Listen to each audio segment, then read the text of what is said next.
Listen well, because not every child cries when pain enters the room. Some children learn to swallow it. The day trouble chose Cairo Adeyemi, it did not knock. It walked straight into the classroom and sat beside him. When the teacher called his name, his legs shook like palm leaves in Harmattan wind. Hi, sir, I can answer His shirt the was torn questions. at the shoulder, his book thin with missing pages. When he spoke, his voice stumbled, and laughter rose like wildfire. Even the teacher laughed. "Broken boy," she said, and the name fell on him like a curse spoken aloud. Cairo stood there as mockery finished its work, and something inside him learned how loneliness feels. By the time the sun climbed high, the name had grown legs. It followed him through corridors and into the yard. Children blocked his way, poured food on his back, and laughed as if pain was entertainment. Cairo did not fight. He did not shout. He walked into the toilet, locked the door, and stared at his reflection. That was when his ears caught words not meant for him, whispers about a test, about a boy who was never supposed to be called slow.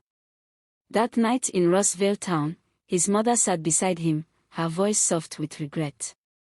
She spoke of letters unanswered and promises broken. She spoke of a school that chose silence over truth.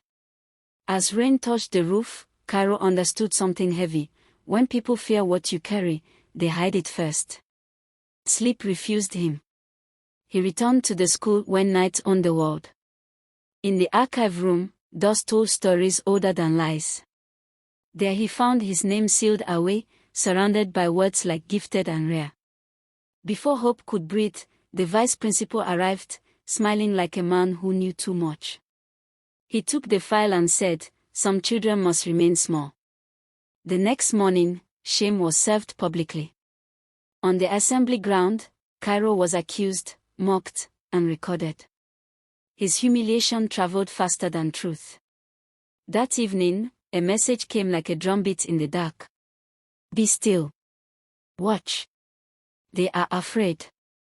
The sender was Dr. Amara Voss, the woman who once tested his mind and saw fire where others saw ash. She warned him, power grows better in silence than in noise. So Cairo waited. He watched. He learned. When he finally spoke in class again, his answer landed like thunder. Accusations followed. A test was set to destroy him. Instead, it exposed everyone else. Panic ran through the offices. Files burned, but truth had already escaped. Quietly, Cairo lifted others. Grades rose. Lies cracked. When challenged, he stood. When cheated, he revealed. When power pushed back, it fell. Years later, when Cairo returned to Rossville, he did not come for revenge. He came as proof. Children listened. Pain softened.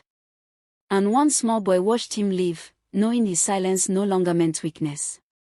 Because in our land, we say, "The child they mock today is the drum the village will dance to tomorrow."